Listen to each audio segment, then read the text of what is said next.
Salam alaikum wa rahmatullah khawti wa salam à les supporters de l'équipe nationale fi jami anha al-alam. Bon, j'espère que tout le monde a pu voir la cérémonie d'ouverture. Moi, je l'ai trouvé, on va dire, assez sobre. Mais bon, mais c'était bien, c'était plaisant à voir. J'avais l'impression qu'il y avait un petit problème au niveau du son.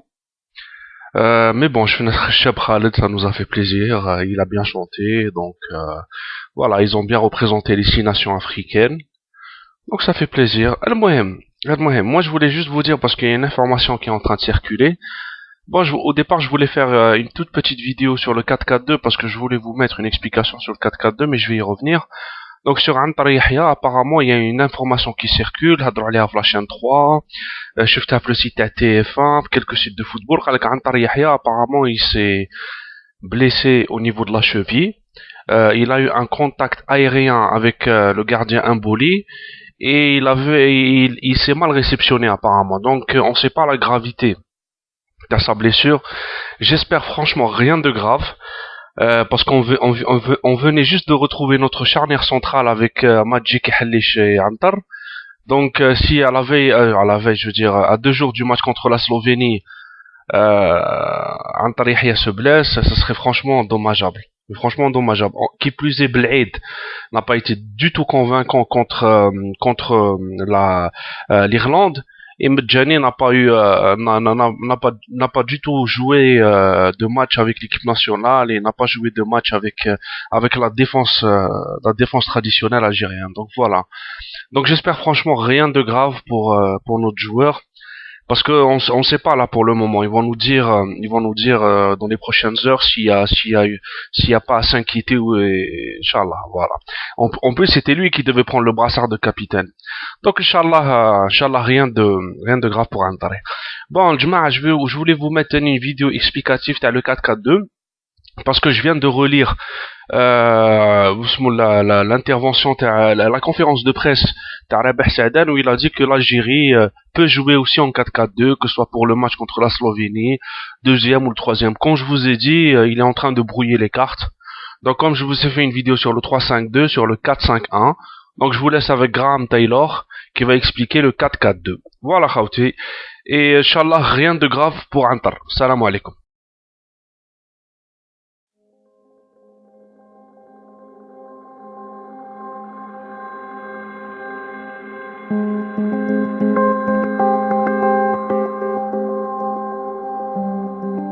Dans la formation en 4-4-2, les 2 milieux de terrain axiaux sont très importants. Parce que si vous voulez jouer dans la largeur et que vous perdez le ballon, ces joueurs peuvent se retrouver esselés et face à trop de joueurs adverses. Donc ces 2-là sont très importants. Autre chose importante, il faut faire attention à ce qu'ils ne se projettent pas vers l'avant en même temps.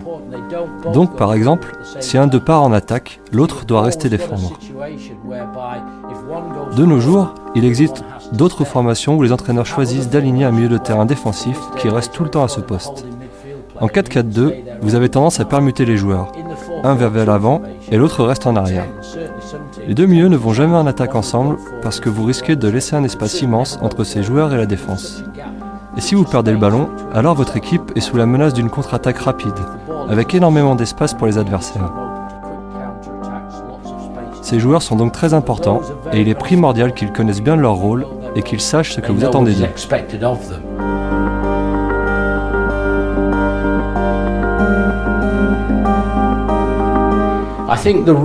Je pense que la complicité est d'une importance capitale entre les 2 milieux de terrain centraux et dans la colonne vertébrale de l'équipe. Vos 2 attaquants doivent être très complices et il est important qu'ils se comprennent bien, qu'ils se partagent les efforts et qu'ils sachent quelles courses effectuer, quels espaces prendre, afin d'emmener des défenseurs avec eux par exemple. Mais ils ont autant de travail l'un que l'autre, et ils doivent savoir ce que l'autre fait. Ils doivent savoir conserver le ballon, et faire jouer le milieu de terrain aussi. On a déjà parlé du partenariat entre les 2 milieux de terrain axiaux. Ils ne doivent pas aller en attaque en même temps, mais l'un d'eux doit rester en défense. Et bien entendu, en défense, vous pouvez dire que, quelle que soit la formation que vous choisissez, les 2 arrières centraux détiennent la clé du succès. Donc vous avez ces 6 joueurs-là. Et vous avez une autre complicité ici, avec votre arrière latéral et votre milieu latéral, ou ailier, comme on les appelle. Donc vous avez une complicité, des joueurs qui se comprennent bien, parce qu'un n'empêche l'arrière latéral d'aller en attaque. Et s'il monte devant, l'ailier peut le protéger et prendre sa place en attendant. Je dirais que dans un 4-4-2, vous pouvez utiliser cette idée encore plus. Il y a toujours une complicité entre les 4 défenseurs par exemple, dans n'importe quelle formation que vous utilisez. Mais ici, vous avez 1, 2, 3, 4, voire 5 partenariats où les joueurs doivent se comprendre. Il y a bien sûr d'autres relations préférentielles, mais ces deux-là sont les plus importants. Car chaque joueur doit savoir ce que l'autre est sur le point de faire.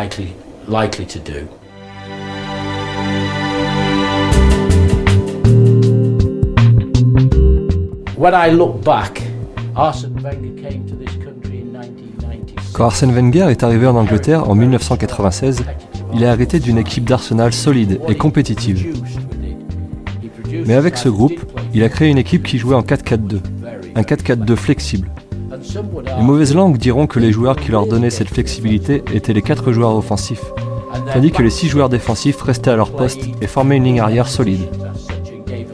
Ils étaient difficiles à passer, et le gardien, David Seaman, était excellent. Donc oui, il est possible que cette équipe d'Arsenal trouvait sa flexibilité grâce à ces 4 joueurs offensifs, avec Ljungberg qui faisait des courses en diagonale notamment. Donc si vous êtes l'adversaire, vous jouez arrière latéral et que vous êtes à cet endroit et que Pires court dans cet espace, que faites-vous? Vous allez avec lui ou est-ce que vous laissez quelqu'un d'autre s'occuper de lui? Si vous allez avec lui, vous laissez un espace immense ici. Henry arrive dans cet espace. Et alors, l'arrière central va vers lui ou non?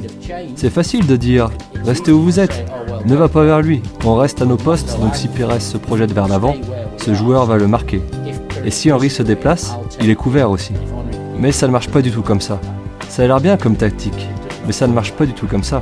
Par conséquent, le mouvement des 4 joueurs offensifs pose de gros problèmes. En plus, Bergkamp peut tout à fait arriver ici. Donc les 4 joueurs offensifs bougent tout le temps. Les adversaires ont beaucoup de mal à gérer ça.